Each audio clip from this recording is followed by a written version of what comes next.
Hey guys, welcome to part 3 of the Breath of the Wild rune series. In part 3 we're going to be working on more of the Cryonis Pillar ability. In the first one what we created was just a basic pillar that can scale up from the ground like that. In this one what we're going to do is we're going to give our player the ability to actually spawn those pillars from the reticle, and maybe also set up the simulation pillars as well, so we can demonstrate to the player where they're going to be spawning pillars. Am I recording? Yes, I am. Very good. So this is my Word document where we've got our list of things that we need to do. So in this one what we're going to do is I've just fleshed out this a little bit more. We're going to create the simulation pillar while we're aiming our reticle. So to do that we need to do a line trace from our rune camera to figure out where we're actually aiming at. We're going to spawn a pillar at the hit of that line trace. The pillar that we're spawning is going to have its mode set to simulation, so it'll have no collision, and its material will make it look like it's a hologram. The pillar then will need to have it update its location to follow our reticle wherever we're aiming it, and then we'll also destroy that simulation when we close the reticle. So the reason that I do this is because it's good to have a clear head before you go into developing these things. I explained this in the last one, but I just want to stress it again. It's just, when you develop super complex blueprints with all these different steps, is you want to make sure that you've got your head screwed on straight and that you're not missing anything, and you're actually developing things in a neat and tidy and clear way. Because when you look back on it all, or when you run into problems later on before you even finish, you want to know what you've done and why, and not let yourself get dug into a hole. You know what I mean? Dig yourself into a hole. Because that's the worst, when you're trying to program something or make a blueprint or whatever, and you're getting beaten by your own creation. Okay, so anyway, something that we might also do is we might also create a water material surface. I'll talk about that later. Okay, so let's crack into our TPC link character. This is everything that we set up in the first blueprint, so let's just not worry about any of that at the moment. All we're doing is we're creating a reticle widget and then hiding it on begin play, and then when we press the middle mouse button is basically we switch our camera from our follow cam back there to a rune camera, which is basically just slightly offset, and all we're doing is just changing the visibility of the reticle. So what we're going to do here is when we set to our middle mouse button, let's create a custom event down here, which is going to be called start. Actually, let's not even worry about that. We'll worry about organizing. I was going to try and organize our whole rune switching system, but let's not do that. Let's just develop Cryonis first. So when we set to our rune cam, the first thing that we want to do is we'll want to create a function by timer, I guess is what we want. Set timer by function name, and this is going to be a looping function, and it's going to loop with time world delta seconds. So it's gonna loop every single frame. And what this function is going to do is it's going to update. It's going to spawn a simulation pillar, and it's going to update its position every frame. So let's go ahead and create a new function, and we'll call this manage simulation pillar. Like that, I guess. That's fine. So this is where we're going to do everything that we talked about in our Word document. So let's just go ahead and copy that name into the function name here, like that, and then let's drag off the return value and just create a reference to that and call this simulation pillar reference, just like that, so that we can stop this timer later on if we need to. It's like, for example, down here, when we switch back to third person, what we might want to do is drag in our simulation pillar ref and say clear and invalidate timer by handle. And just give me a sec, I'm just going to turn my heater on because it is freezing cold where I am right now. It's the middle of winter here. Well, not the middle of winter, we're just getting into winter and I'm freezing my balls off. Okay, and with that simulation pillar ref, is click on that and then click on the category and then call that Cryonis. And what we're going to do is we're going to create a category of all our Cryonis variables, and we're going to keep everything in there because this is going to be absolutely full with variables later on. Something else that we might also do is just in our rune cam thing here. Actually, let's not worry about that. Forget I said anything. Okay, so now in our manage simulation pillar function, what we're going to do is we're going to create a line trace. So we need to figure out where our character is aiming our reticle. So we're going to type in line trace by channel, like this. And the start of our line trace is going to be the world position of our rune camera. It's going to be right there, right there. So grab our rune camera, drag that in, say get world's location. That's going to be the start of our trace. The end of our trace is going to be... Oh, wow. Sorry about that. That might have hurt your ears if you had headphones on. My microphone just fell off its little stand. Jesus, this bloody tutorial's a disaster so far. The end of that line trace is going to be also from the world location, but we're going to add onto that a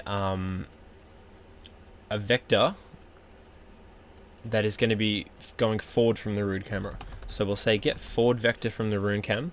Now this will be of length 1 in the direction that's forward from the camera. So if we multiply that by a float and we promote that to a variable and call this reticle range, and then maybe we'll set that to like, I don't know, like 1000 or something like that.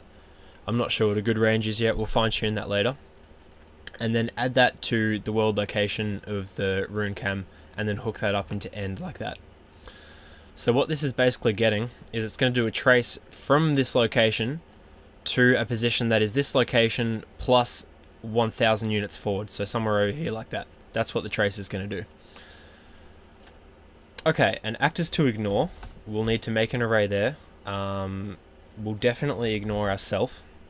And, oh, that's already there anyway, so let's not worry about that. We'll leave it there just in case. And the debug type, we might just set that to duration so that we can see... Oh, sorry, let's go to 1 frame. So that we can see where this is actually tracing. Okay, I think that should work. So let's just have a look and see what's going on now. So it's not tracing right now because we're not in first person, but now we're in first person. You see that red thing? That looks like it's tracing successfully. Okay, and if I was to change that to duration, just like that, and then to do that again, yeah, you can see that that's tracing. Okay, beautiful. So we'll change that back to for 1 frame. Now let's go ahead and do this whole simulation thing.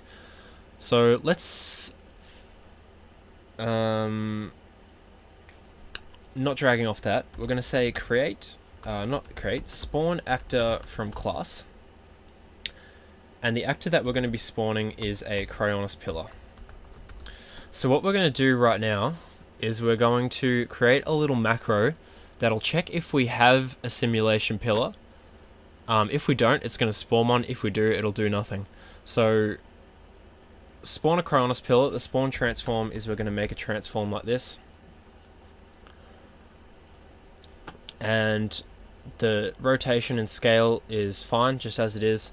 The location that we're going to do is it's going to come from the hit of this. So we'll say branch, at hit, like that. So we're checking, was there a hit? If there was a hit, then what we're going to do is we're going to get the impact point of the hit, and that's going to be the location that we're spawning this pillar, just like that.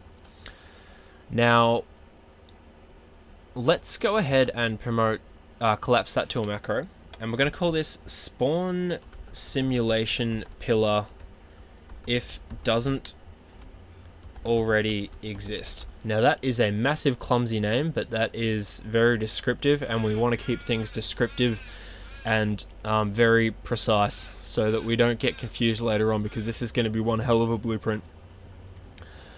So we've got that. Let's promote the reference to this pillar as a variable, and let's call this current Cryonis simulation ref.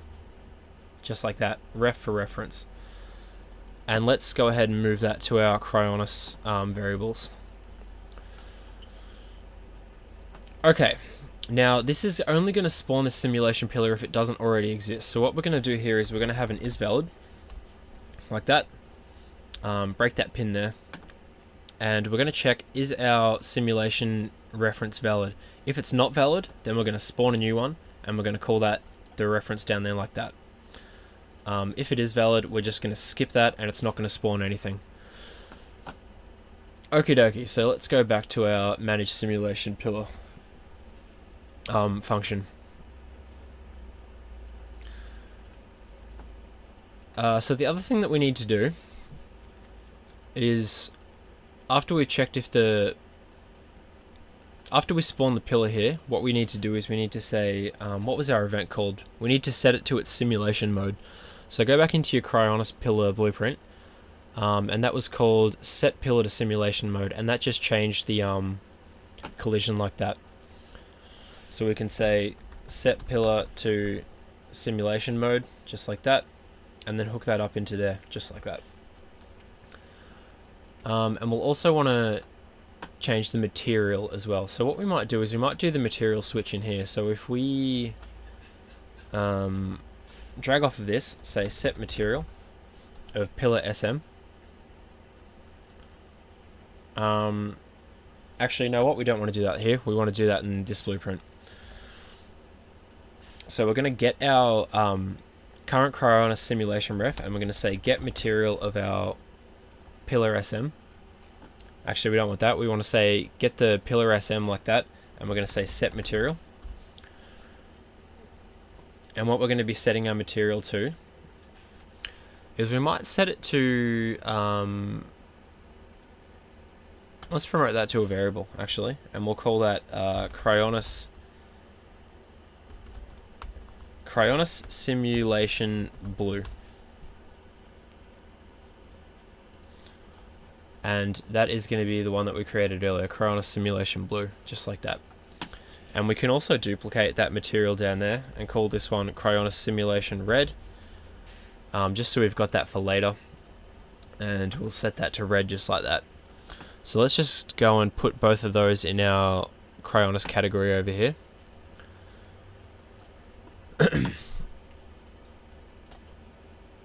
Okay, so that should spawn a simulation at our reticle location. Let's see if that works. So if we go ahead and jump in here, boom, that's just spawned a simulation there. And that's still doing its scaling thing, and that's because we didn't change the begin play. This is in the Cryonis Pillar BP. Just delete this from the begin play, just like that. But otherwise, that's all good. So that's spawned the pillar. Now what we need to do is we need to update that pillar's location to match the trace right here. So the way that we do that is we'll grab our Cryonis simulation ref like this, and we'll just say set actor location, and the location is just going to be the impact point, just like that. Yeah, that should be all good. Okay, let's have a look. Jump in, first person, there we go. Now you'll notice when we go out of range, that's very smooth where we are right now, but when we go out of range, see how that stays there just like that? That's because we don't have the check to delete it when we're out of range. So let's let me just have a look at what we've done. So we've got the line trace from the rune cam. We spawn the pillar at the hit. Set the pillar mode to simulation, update the location, and then destroy the pillar when we close the reticle. So let's just destroy the pillar when we close the reticle. And then we'll just leave this one here, because my brain's getting sore and I feel like I'm not making much sense. So that function is managing the simulation pillar. When we are closing this down, we're going to invalidate this timer here, so that'll stop running. And then what we're finally going to do is we're going to grab our simulation reference down here, and we're going to say isValid first to see if it actually exists. And if it does exist, then we're just going to say destroy actor, just like that. And what we might also do is just collapse that to a macro, because we're probably going to call this later. And we're just going to say destroy simulation pillar if it exists. Keep that very specific. Alright, and just hook up both of those outputs just like that. and we can call that to then. Alright. Cool. And what we might also do, just before I wrap up, is if you go into your manage simulation pillar function again, if there's no hit here, for example, like if our reticle hit is out of range, then what we're going to do is we're just going to grab our destroy our simulation pillar if it exists. And I might just put that up there. Just like that. So if we jump in now, there we go, that's all working fine. And if we go out of range, the simulation disappears. And if I close the reticle, disappears. Open it, spawns again, we've got our simulation. Cool. Alright, I'm going to leave that one there, guys. Let me know if you have any questions about this. And I guess I'll see you in the next one. Peace out.